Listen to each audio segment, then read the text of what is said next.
start with, I'm going to do this. So, we are live. Oh, okay. Well, hey, welcome everybody. We'll go reverse order of appearance.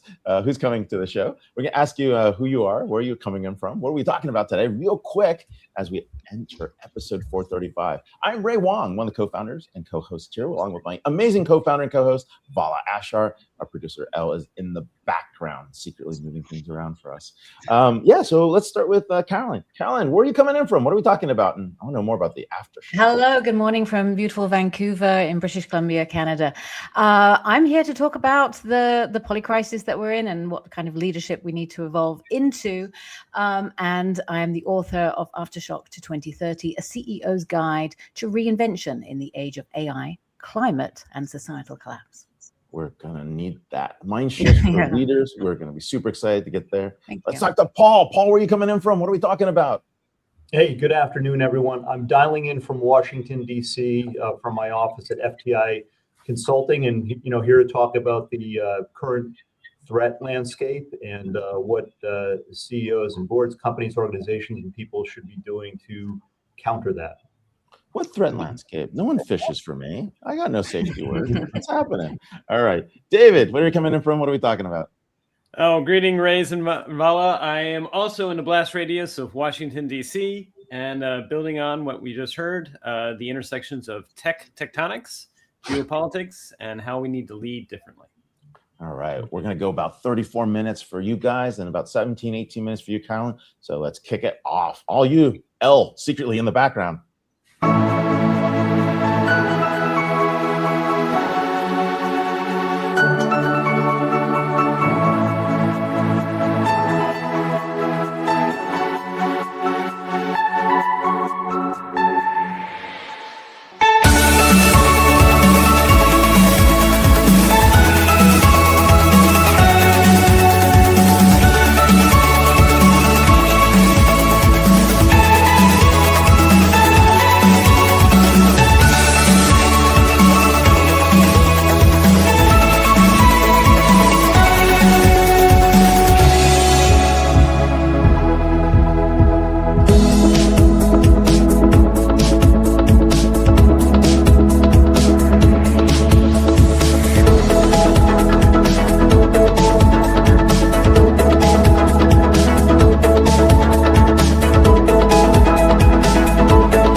Hello and welcome. Thank you for joining us on DisrupTV. My name is Vala Afshar. I'm the Chief Evangelist at Salesforce and your co-host for the next hour. We welcome you to follow us on X at DisrupTV Show. Send Ray, myself, our distinguished guests your questions, and we'll do our best to answer them live. It's my pleasure to introduce my co-host, Ray Wang. He's the CEO, founder of Constellation Research. He is the best-selling author of Everybody Wants to Rule the World. Just like everyone else watching this show, we see Ray on TV every day. He's in New York now, making the rounds on Bloomberg, CNBC, Fox Business. He's one of the top futurists to follow on X at RWANG0. Welcome, Mr. Wang, to DisrupTV. Hey, thanks a lot. Vala Afshar, our Chief Digital Evangelist for Salesforce. He's also the author of multiple books, including Boundless, Autonomous, #1 sellers on Amazon. These are passes to the future. He's also working on another book right here. Executives around the world pay attention to every one of his inspirational and insightful tweets. And when he's not keynoting or leading events at Salesforce, you can find on business TV outlets such as Bloomberg, ABC News. And of course, he's one of the top keynoters in the world. So if you haven't heard him speak, he's all over. He's going to be traveling on an international schedule for the next 3 to 4 weeks. But it's not about us. It's about what's happening around the world and the interesting people who are shaping it. Who do we have to kick it off today? We have two extraordinary leaders, visionaries on our show, Paul Abbate, retired Deputy Director of the FBI, and Dr. David Bray, Principal CEO of LeadDoAdapt Ventures. Paul is Senior Managing Director at FTI Consulting. A seasoned national security law enforcement intelligence leader, Paul brings nearly 3 decades of experience guiding high-stakes operations. Respected as an expert tactician and operational leader, Paul is distinguished by his leadership in counterterrorism, cybersecurity, international government liaison efforts, and interagency collaboration at the highest level of the government. Prior to joining FTI Consulting, Paul served as Deputy Director of the Federal Bureau of Investigation, FBI, where he oversaw all FBI domestic and international investigative and intelligence activities. Paul previously served as Associate Deputy Director, where he was responsible for the management of all FBI personnel, budget, technology, and business components as the Executive Assistant Director of the Criminal Cyber Response and Services Branch, which encompassed all criminal and cyber investigations, international operations, critical incident response, and victim assistance. Welcome, Paul, to Disrupt TV. Thank you, gentlemen. Grateful to be invited on today. Thank you. Thank you, sir. I had to cut your bio short. The show is only an hour, but thank you for serving 3 decades in the FBI. Along with Paul, we have, of course, our first ballot Hall of Fame inductee into Disrupt TV, Dr. David Bray, Distinguished Fellow and Chair of the Accelerator with the Alfred Lee Loomis Innovation Council at the nonpartisan Henry L. F. Stimson Center. David is CEO and Principal at LeadDoAdapt Ventures. Business Insider named David one of the top 24 Americans who are changing the world under 40, and he was named Young Global Leader by the World Economic Forum. He has served for 12 different startups as President, CEO, Chief Strategy Officer, and Strategic Advisor. Welcome back, David. Again, first ballot Hall of Fame inductee to Disrupt TV, to our show. Welcome back. Thank you for having me, Vala and Ray. Always great to be here with you. You know, I think you need to add that to your bio. Over 30 appearances on Disrupt TV. But anyway. That's actually what I will lead with going forward. It trumps everything else. So. There we go. But hey, we're so happy to have you. And of course, you have been talking to boards. Paul, you've been talking to boards. There's something going on here. So look, 3 decades at the FBI, you've seen everything. Criminal, cyber, counterterrorism. But more importantly, we're seeing a big shift in terms of how AI, where the geopolitical threat vectors are, these independent non-nation state actors. What should we worry about? Are there like a top 3, a top 5 list that corporate boards should be thinking about? And do you think they're, I don't know, overestimating their capabilities or underestimating the risk assessments today? Well, we could come up with a very long list of threats. I think that I probably lean more toward underestimating the threat when speaking broadly. And I would flag a few things. I think insider threat is something that is often underestimated. The focus is a lot of times for a company and organization is externally, looking at what's coming at the organization from the outside, whether that's in criminal or terrorism or cyber or foreign adversaries coming at the company, the organization, the people within it. The focus is, for good reason, sharply on that. And I think because of that, there's often an underestimation of the threat that emanates. 4 o'clock checkout. The insider threat, so to speak. And when I saw that when I was in government over several decades, and I see that now working with private clients on that side to help them. So I think there should be more focus on the insider threat, and that can take a variety of forms. It could be a spy within a company. It could be working to prevent workplace violence. It could be an employee attempting to or stealing information for profit to offer to or share with a competitor, among many other things.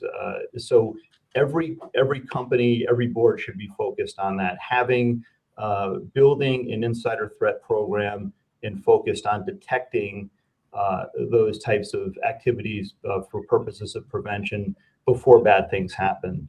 I would also say, the proliferation of misinformation and disinformation in the environment, which can have a number of different effects that are harmful on both the finances, profits, or losses, and cause reputational harm to companies, organizations, clients as well. I think those are 2 areas. And then you touched on, technology, the rapid advancement of technology, and particularly AI within that, and how that's allowed less sophisticated actors to come into the threat arena, and the increasing volume that spreads toward it as well. And the last one, I'm going on here. I think everybody has to stay focused and disciplined security is a 24/7 endeavor. It should be forward-leaning, rely heavily on intelligence, and everyone has to work every day to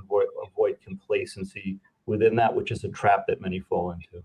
Well, your information is so important. I'm listening to every word you're saying here. What about networks? Are there good networks in terms of information sharing? I know during COVID, there were a lot of great networks, but in the last year or two, those networks between government and corporations back to government, it seems like we kind of lost that over the last 2 years. I think, so sharing about threats, threat actors, and the types of threats people are facing. It's certainly a challenge now, particularly at the federal level, because there's been such an outflow of experience and talent and people within the federal government. All departments and agencies have been affected like this. But when it comes to those in law enforcement, intelligence that are working to keep people safe every day and defend our great country, there's great risk within that. And that should be a concern for everyone, because relationships are what matter the most within this and the public-private partnerships. And there's a lot of entities within the FBI and with other agencies as well that form those partnerships. And I think there needs to be a continued focus on that, to reestablishing or continuing the existing relationships to the extent that they exist. That is everything when it comes to staying ahead of encountering the threat and preventing harmful things from happening before they occur. David, do you want to weigh in on the quality of networks and definitely. I mean, if I could just do a amplification of what Paul was saying, that relationships matter here. You don't want to be calling the FBI when you've had the crisis happened. You already want to have a relationship with your local office. You already want to sort of have that connection, because one, that local office, and as Paul said, oftentimes they're now short-staffed, but they will do their best to let you know what's happening locally, what are the risk profiles you need to have, but then also understand your organization, be it a company, be it a community organization or the like. And so as a result, when something ever does go wrong, be it insider threat or the like, you've already got that relationship in place. So I think if I could just amplify and say this is key. The other thing that I would say is, increasingly, I think we're seeing within companies, given the nature and the intersection of tech risk plus geopolitical risk, because there are geopolitical risks from both state and non-state actors, the CIO, the Chief Information Officer, increasingly needs to be working with general counsel to collectively bring to the CEO and the board, here's what we're seeing at the intersection of tech and geopolitical risks. You can't treat them as separate. And so I think that is a really key recommendation I have for boards as well.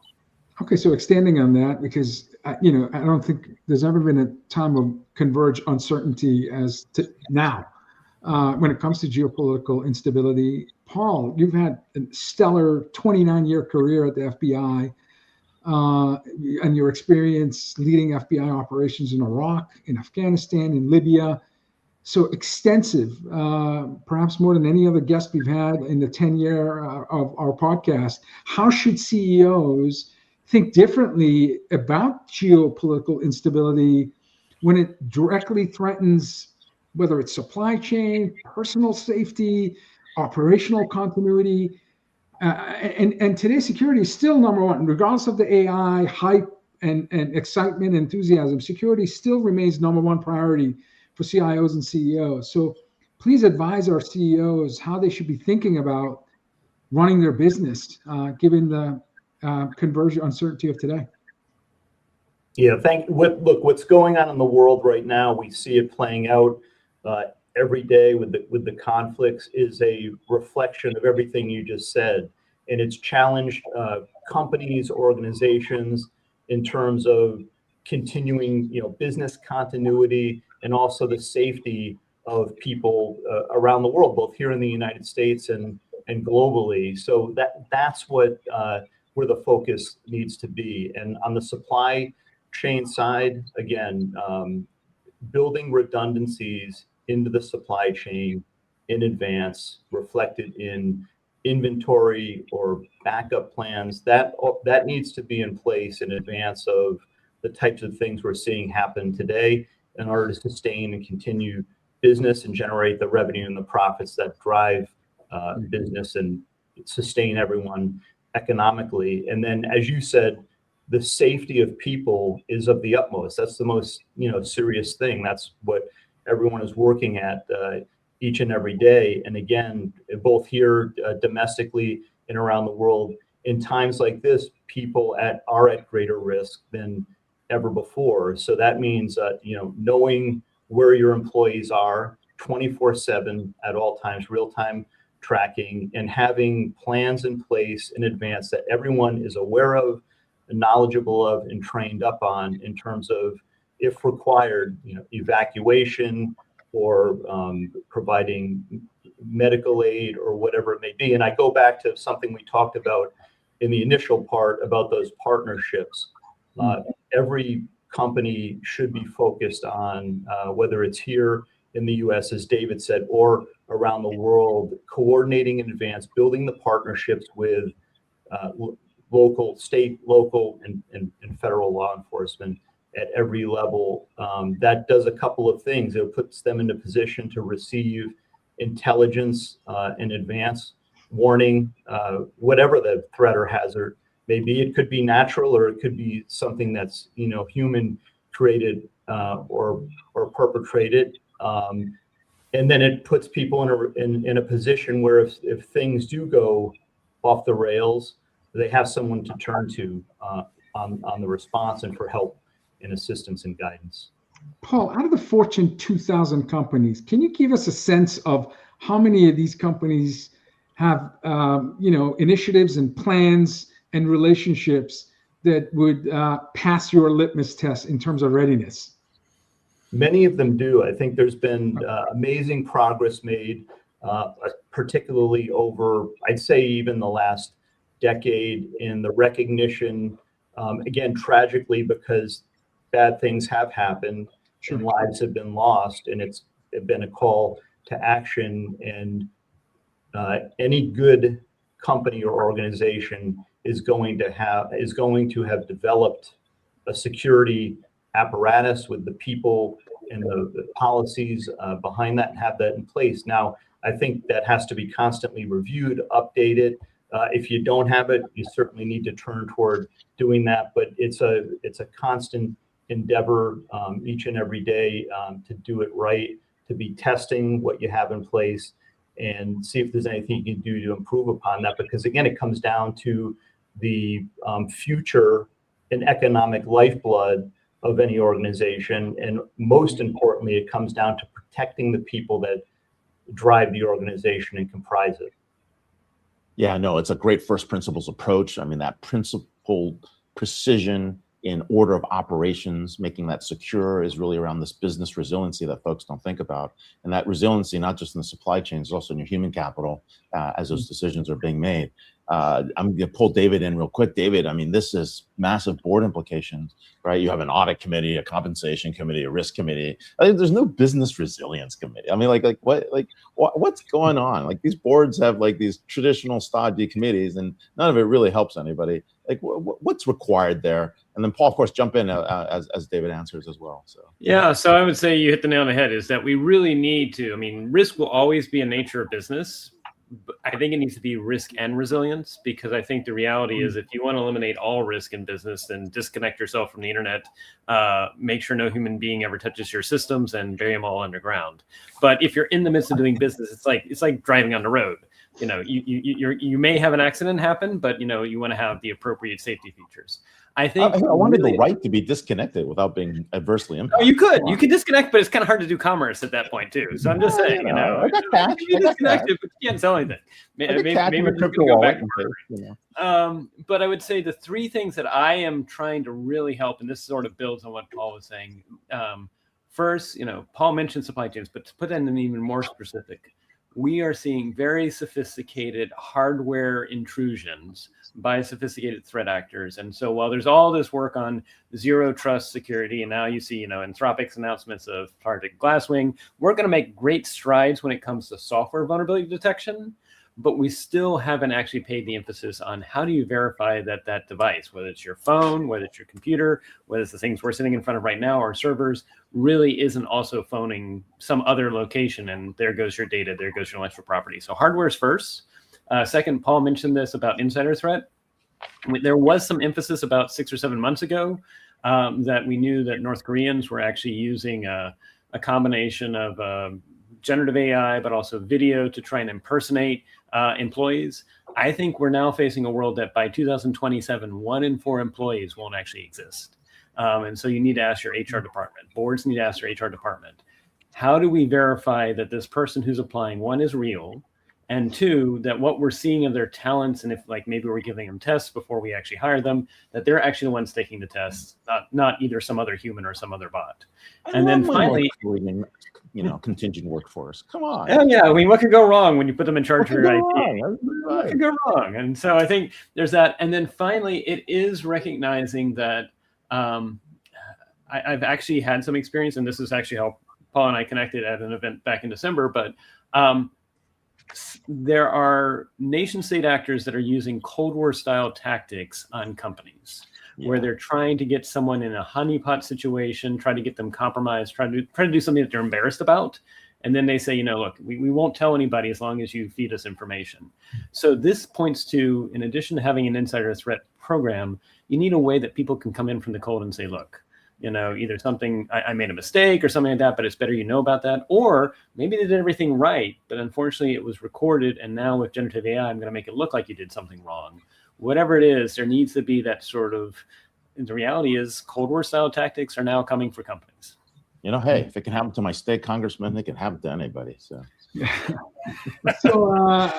Paul, David just referenced Anthropic recent announcement of suspending the release of the research because they found incredible number of vulnerabilities that software vendors need to address. Some of them decades old, with using machine learning and AI. You've emphasized human-machine teaming and collective intelligence throughout your career. You're known for advocacy of this concept. And so how should boards think about the balance between automation or hyper-automation is what I'm experiencing in my space, and AI-driven decision-making and human judgment when it comes to managing enterprise risk? And my sense is more and more I am in front of CEOs, and these CEOs are taking an active role of championing adoption of AI. And so how should boards support CEOs who have, it feels like an unquenchable thirst for leaning into this powerful technology to grow and gain market share and enhance relevance in terms of the competitive landscape?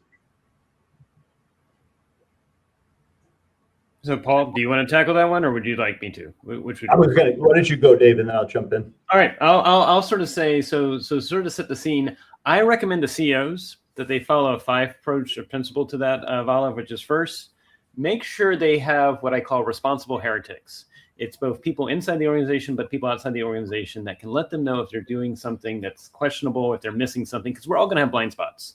And I agree with you 100%, Vala. The CEO needs to be, the days of the chief AI officer being sort of on the sideline, the reality is the CEO needs to be taking the lead for AI. But they need to have people that they're trusted enough to tell them you're missing something, or you need to think about this too, or that's not the best decision. So supportive truth tellers. Yeah, supportive truth tellers if you want to be polite, responsible heretics if you want to be a bit edgy.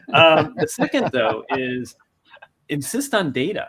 Because the reality is your gut might tell you something, but in fact, because this is a new world that's changing so quickly, your gut might be wrong. So bring data to actually challenge your views. So bring data. Third, create a space, whether you're the CEO, whether you're a C-suite lead, even the board, what do we morally think is right?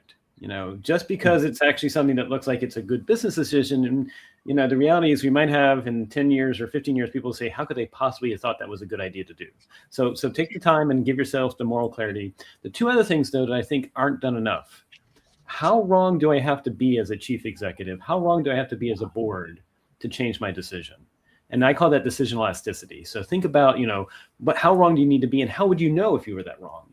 And then finally, make sure you have pivot options. So if you do later as new information comes in, because the reality is we're in a world in which we all have to make decisions with incomplete information. What are my pivot options so I don't back myself into a corner? Great points. Paul?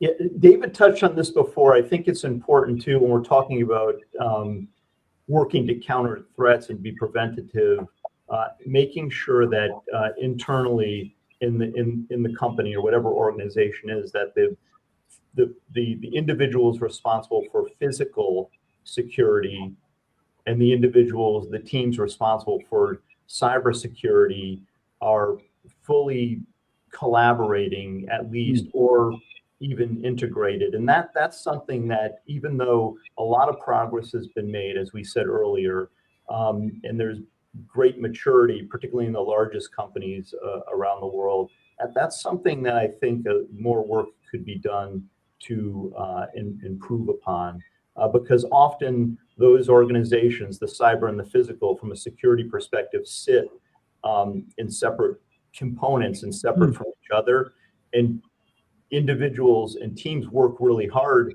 to bring it together, but it's not necessarily natural. And within the gap that exists there, to the extent that it does, company to company, creates great risk and vulnerability within that. So I would that's something for CEOs and boards to think about, and questions to ask: how well integrated are those teams on the physical and the cyber sides, and how are they working together and collaborating each and every day, 24/7, to stop threats and minimize and mitigate risk?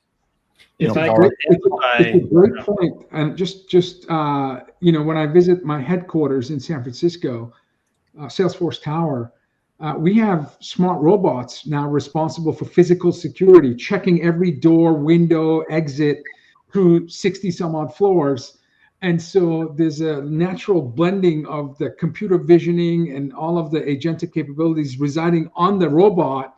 And it's really creating a forcing function for our cybersecurity team and physical teams to collaborate more. So I think technology is going to be a forcing function with exactly what just Paul mentioned. I tried to pet one of those dogs. It didn't like that too much. Did you try to plug a USB into it? That was the trouble. Right? Don't plug USB into the Salesforce security system. I got electrocuted there. No, but hey, Paul. I mean, look. I mean, there's the threats we know and the threats we don't know. You've had a lot of experiences looking at bioterrorism response, disinformation, all with the Special Operations Command, and I don't know. There's a whole bunch of other things that you've seen along the line. Are there a couple of risks that you can talk about that boards might not be expecting, and what they should be, and how can companies restructure their boards in a way that these best practices, or at least they can keep up with these best practices? We touched on this earlier. I think, again, I'm going to cite it again. The threat posed by insiders is substantial. The human threat is a bigger deal here, right? The human threat is bigger than some of these other threats you're talking about. Yeah, no doubt. I mean, look, the vulnerabilities are often created by human failures or errors, including on the cyber, digital, and technology side. Many of the adversaries and criminals are very focused on and targeting the people within a company, because that's their primary entry point, and it's often the easiest way to get in and compromise a system, get into the network, and then they're off to the races from there. So I think that demands focus. Again, misinformation, disinformation, ensuring that the components within the security apparatus are working in an integrated and collaborative fashion. But do I have to worry about someone poisoning my water? Do I have to worry about someone cutting out my energy? Do I have to worry about, spoofs of my CEO on like announcements and alerts? I mean, are these all real things? They are definitely all real things. But again, as David said before, they have to be calibrated. You're not, unless you lock things down, which means you're not doing business and you're not generating revenue, you're not making profits, you're not going about life, which everyone needs to do and wants to do. We can never have that. So there's always going to be risks. And it's a question of like evaluating each one for what it is. And that, again, getting back to the board and leadership of an organization, understanding what you have, what are the assets of the company? What do people want? What do criminals want? What do foreign adversary states want?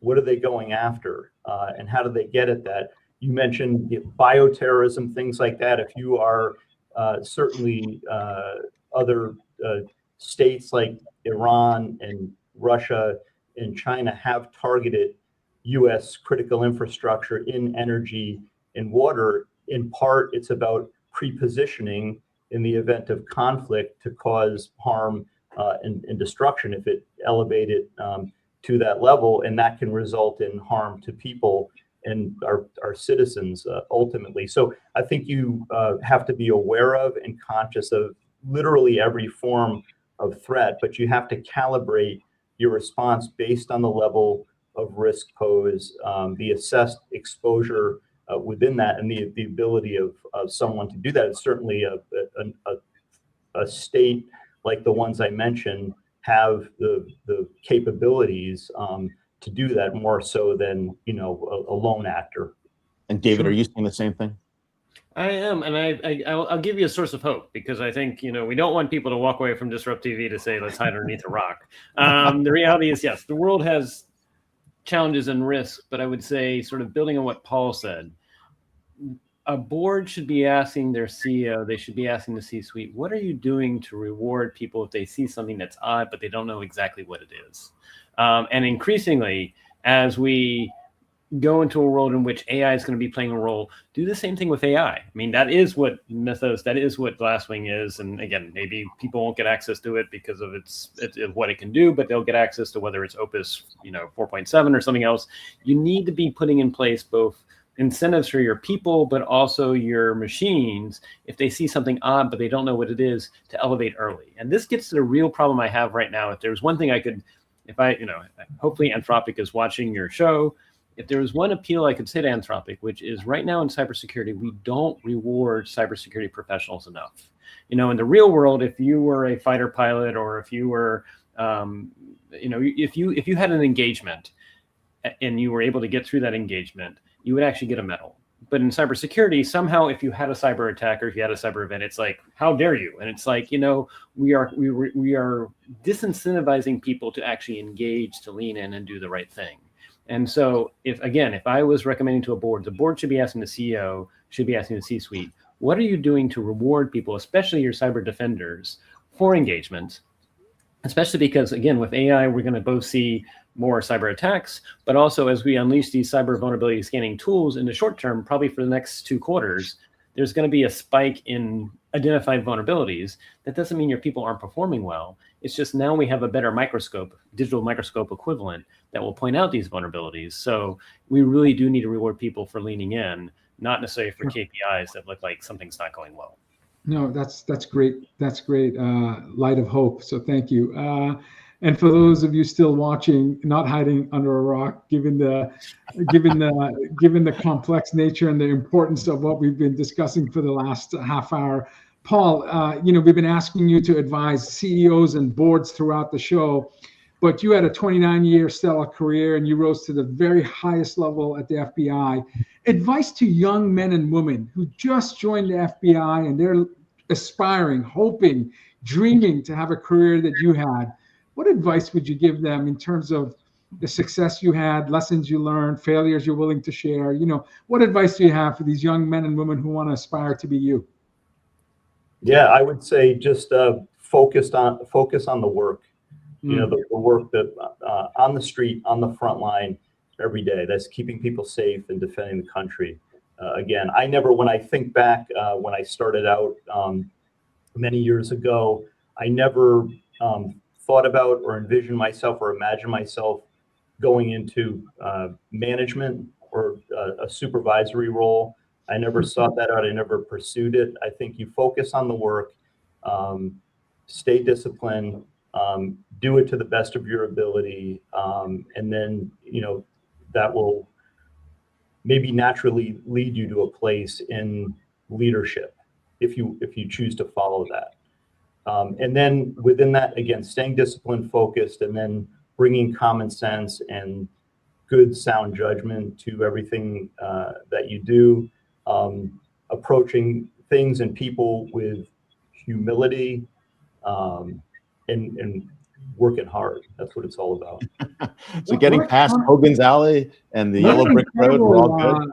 Incredible counterintuitive. So you can reach the very top by not chasing influence or titles or budget or management responsibility. Just do your job well. Do it with passion, do it with integrity and humility, and doors open. David, anything you want to add to that incredible stage of Oh, I mean, I think Paul hit the nail on the head, which is we need to have more and more people say, focus on doing the job well, doing the job, again, with humility, serving. And I think especially given the AI era where we're already seeing organizations start to get more flat, the reality is as we get more flat with AI, we're actually going to be rewarding those people that actually do the job well, because it's not about hierarchy. It's not about aspiring for management. It's about doing the job well. So I think Paul's wisdom is wise, both for the ages. And I think it's actually something I would recommend going forward if people are saying, and now the one thing I think is very vital, and maybe this is where Paul and all of us can help, for the younger generation, they need to know what good looks like. And unfortunately, because again, what's happening with the disruption with AI, there may not necessarily be the people that are able to show them what good looks like. So what I would love is, and maybe this is something that can be done both as volunteers, but maybe it could even be something that we champion, is like part of national service could be for people like us that have done the work, done the hard work, interacting with them to help them understand what good looks like. Because I think that's a great segue for our next guest. That's her specialty, helping businesses understand what good looks like. So anyway, go ahead. No, it would be a great citizens advisory board to do something like that to get there. But Paul, hey, thank you for being here. I was just saying, my friends just came. My friends can barely get past the yellow brick road in Hogan's Alley, so it's a whole different problem. As you guys all know, next time you're traveling, Ray, maybe Paul can give you a chance to show what you can do, just with paintball. Yeah, I don't think I'm gonna get past the yellow brick road. But here with Dr. David Bray, Distinguished Chair of the Accelerator, Stimson Center, and Principal CEO of LeadDoAdapt Ventures, and Paul Abbate, retired Deputy Director of the FBI.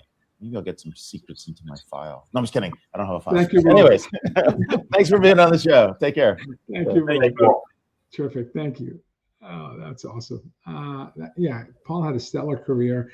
What does good look like? I think our next guest is going to help us with this.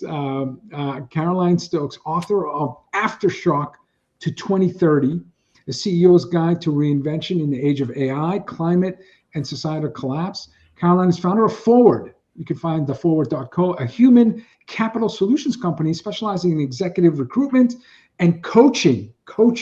We all need better coaches. Coaching for innovative leaders.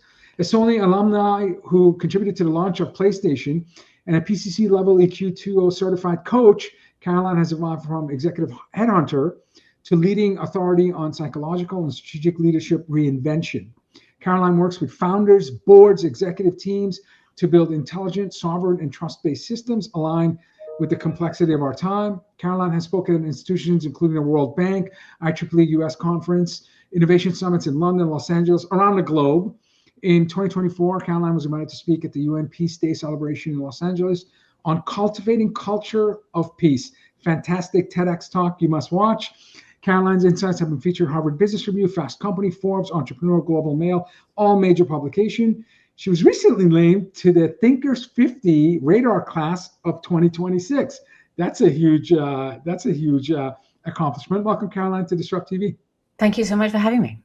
Great having you. We're really excited to have you. And as we've been talking about, the AI age is very different than the current state where we are. And you talk about leadership in the age of AI and space. We keep saying expertise is a commodity, but experience isn't. And that this is the last generation of managers to only manage humans. How is the AI generation changing industries from top down? And what does that require for success? Yeah, the AI generation is really, really interesting. When I wrote my book, I was discovering that there are 16-year-olds completely transforming the industry with new startups and what have you. And a couple of weeks ago at Atmosphere Conf 2026, just a couple of weeks in Vancouver, there was this 16-year-old that in 2024, so 2 years ago, when he was 14, he won an award, an Apple Swift Student Challenge winner, 2024, in Brooklyn, in New York, specifically on his technology of Spark Social. And it just blows my mind that we have these young geniuses that are that have been raised on AI, they're complete natives, and they're able to completely transform what needs to be done. They're eloquent, they're geniuses, and they're quite frankly, if you read my book, they're making Mark Zuckerberg and various other leaders kind of shy away, or not shy away, but they're presenting in a completely different way from the social media revolution that we had back in the very 2000s. different styles, very, very different styles. So different, and it's very exciting. And people might say, well, hold on a second, this is a little bit unnerving. Potentially this AI generation aren't emotionally intelligent. Potentially they may not be environmentally intelligent. Potentially they may not have the right ethics. Maybe they're not mentally mature enough to be able to handle this. But quite frankly, geniuses, polymaths are able to adapt and able to evolve, and they learn at such a ferocious level. Their appetite is phenomenal, that they're able to integrate and synthesize all of that data because their brains have grown up in that particular way. Polymaths, I love that. Ray, you and I live with a few digital natives in our home, folks that were born mobile, social, in the cloud, certainly best analytics. decentralized robots ever. Savvy. Yeah, so the future is bright because, again, we're very familiar with living with digital natives. All three of my children are digital. I'm a digital immigrant. I wasn't born in the cloud, mobile, social. Same here, yes. Yeah, so, well, it looks like you could be digital native, but anyway, that's a whole other. But polymath, you write about polymathic leadership, and rather than mastering perhaps a single vertical, leaders are at the intersection of variety of fields. When I think of polymaths, they're synthesizers. They can connect the dots. They're translators. They're eternal students. They have that beginner's mindset, which is so important. They're system thinkers. They may not even know it, but they are. So all these things that go into polymathic leadership, and you talk about and write about a need for that type of leadership in this world. Can you talk a little bit more about why that's vitally important? And I think our last two guests mentioned this convergence of uncertainty that's all around us. Yeah, and I was really glad to hear from David and Paul, because they're 100% right, and I was really inspired by them, because I'm not hearing this enough, that CEOs and the boards need to have a level of insurance to have insurance in their CEOs, where the CEOs are technically and essentially looking at all of these different dynamics, all of the systems all at once, to be able to identify how their organization needs to change through this level of uncertainty, which is now a norm, as we know. So one of the things that I noticed in 2024, a lot of CEOs, there was the largest swell of CEO resignations. And then in late 2024, Brian Thompson, the CEO of the American insurance company United Healthcare, was assassinated in Manhattan.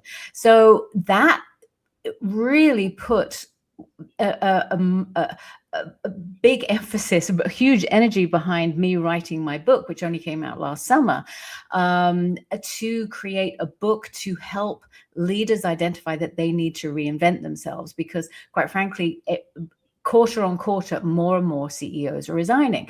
So at that time in my book, I put together, what is the systems oriented leader that needs to be, the CEO, and can they learn it? Do they want to learn it? Do they want to adapt fast enough? That's going to be the challenge.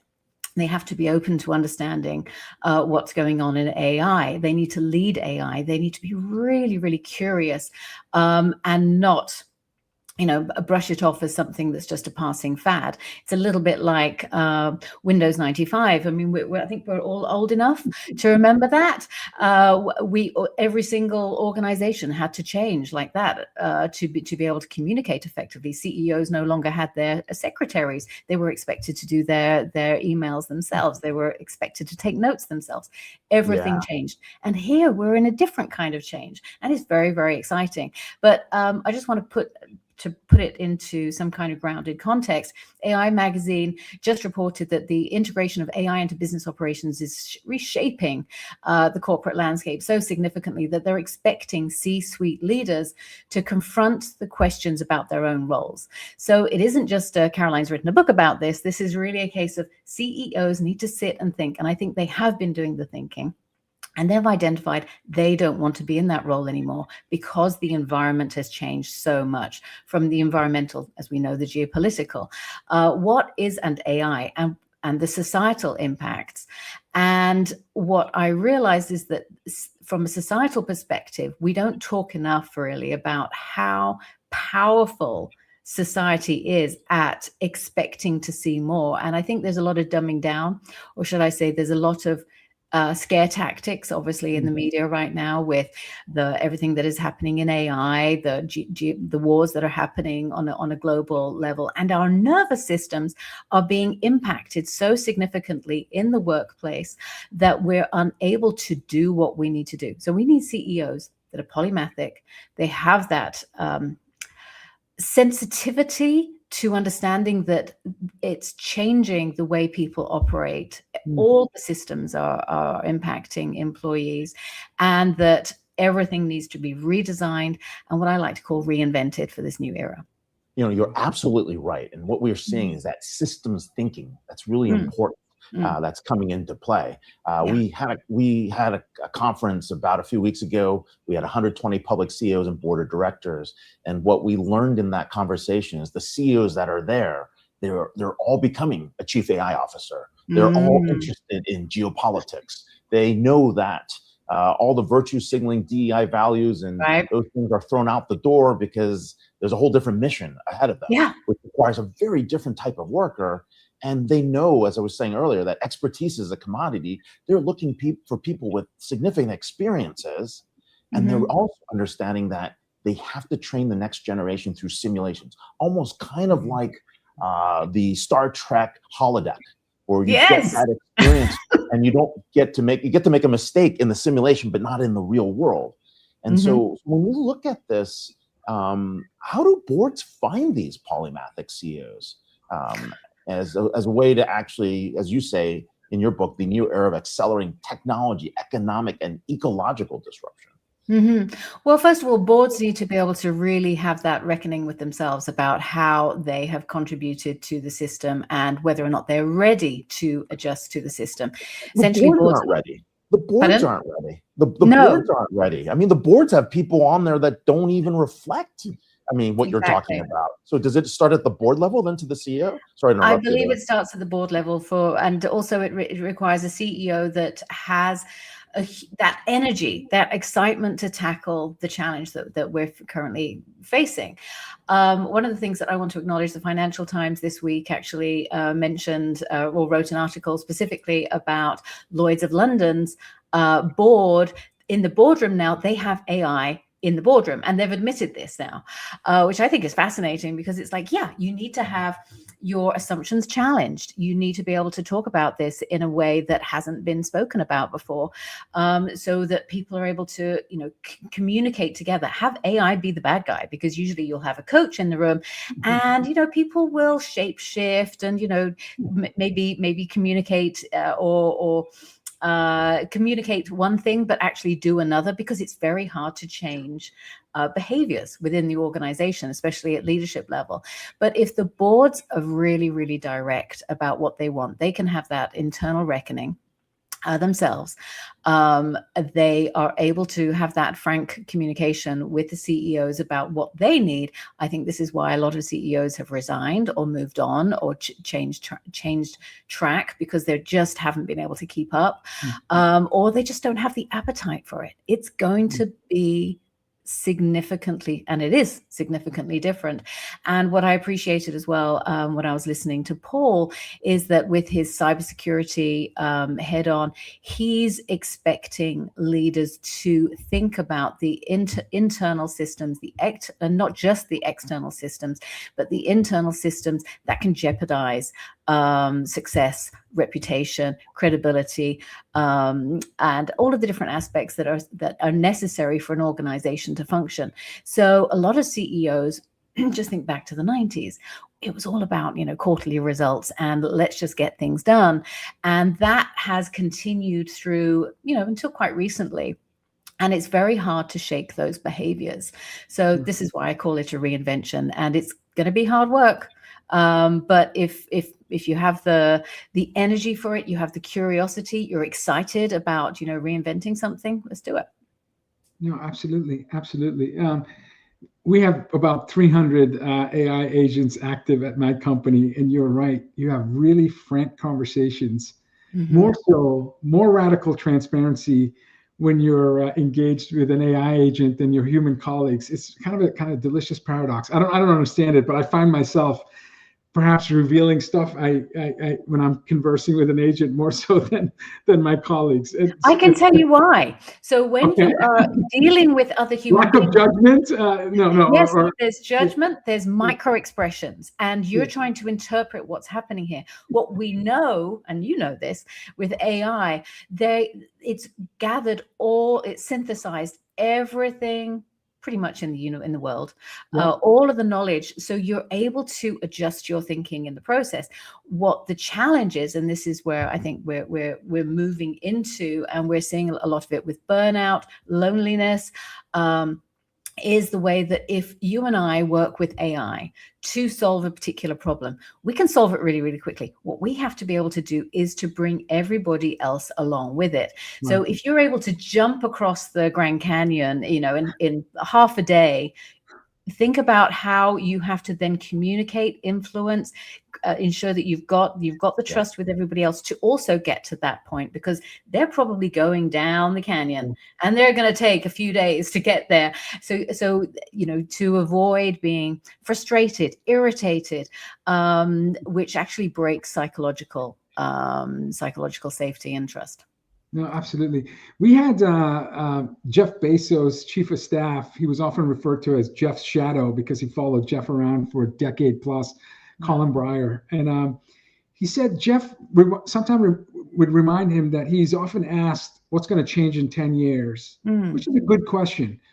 But Jeff would remind him that the better question that I want to be asked is what's not going to change in 10 years. And we had Marcus Buckingham, bestselling author, last week on our show. He reminded us the importance of love and empathy in business, the importance of value exchange, the importance of trustworthiness, and all of these things that have withstood the test of time, and regardless of AI and machines, will continue to help us develop our purpose. And you write extensively about purpose and being a purpose-driven leader.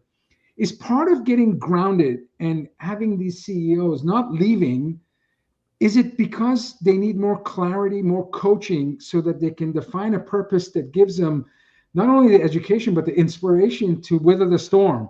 Talk to us about the importance of purpose-driven leadership. I love that. Thank you. The reality is the majority of people that have decided to stop, let's say that this is going to sound maybe a little bit critical, but think about the percentage of people that are in the CEO position. They may not, what gender might they be? Are they likely to have had a therapist? Are they likely to have had coaching? Are they likely to be open to change? Are they, do they feel that they're satisfied with what they have and they just think, what, I don't have the energy. And I've come across people that just don't have the energy anymore, and they just want to go and play golf, and that's absolutely fantastic for them. But finding purpose, that is everybody's challenge right now. And this is why there's been a loneliness epidemic since the US Surgeon General brought it up in a report in 2023. And the issue is that we're lonely. There's a sense of loneliness because we have found it hard to find our purpose. And it's a constant cycle, especially when we're bombarded by the media about various doom and gloom. It can bring us down. It can make us feel quite depressed. It can make us feel isolated. And then when we're using AI and we're manifesting all of these manifestos on, what the world should look like, and then nobody's listening, and it can be very, very hard for people to be able to evolve from that. And it becomes isolating. So then, well, what's the point? That's just human nature. So when people are able to, including CEOs, obviously, when people are able to acknowledge where they are and seek I don't guidance. Let's say speak to a therapist, maybe even the AI solution, whether it's Claude or Grok or ChatGPT gives you guidance saying, hey, I think you might need to have some conversations with people about this. Why don't you go and try and find your purpose? Go to the House of Beautiful Business in Athens that's taking place next month. Go to TED. TED just happened here in Vancouver this past week, which inspired so many people. Go to events that can spark, I love Marie Kondo's language, sparking joy, to try and find your people to help you move forward. That would be my first step that I would recommend. Will we be able to subscribe to a forward coach agent at some point who could tell us about all these amazing events? Let me tell you something. So there's a company called, and I think you'll love this, Sinai.ai. When I was first asked about, why is my book, only digital? Why is it only on Kindle? Why is it only on Audible? I said, well, essentially, when you remember Moses, he downloaded, the 10 Commandments on a tablet. Why are we still using paper? Why are we, every time we buy a book, we're basically burning 7 pounds of carbon into the atmosphere versus 0.3 pounds of carbon. So I made that decision. It would be digital first, and it would be digital only. Digital. Well, climate is in your subtitle, so you're living your word. It was pretty important, I can tell you. There was no way I could deal with that. And I have to say, the pushback from so many people is pretty hard to deal with, because you're thinking, hold on a second, I'm trying to do something really good here by, preserving the planet so we can breathe. As I look at the stack behind me, I'm feeling guilty. But go ahead. It's okay. It's okay. No, don't feel guilty, because it's done. It's what you choose to do tomorrow. But with Sinai.ai, what they're doing, they launch next month. Sorry? It's really cool. Sinai.ai. Keep going. But yes. Yeah. So with Sinai.ai, it's a living book. So and it's brilliant. They've got a beta right now. They go full launch next month. And what's fantastic about it is that you can read my book just like it would be on a Kindle, but it's going to be on your mobile or your tablet or your computer. And you can read it as you would read a book. You have the same font, etc. It looks, it feels, it turns, etc. Just like a Kindle, you can search for things and get all of that.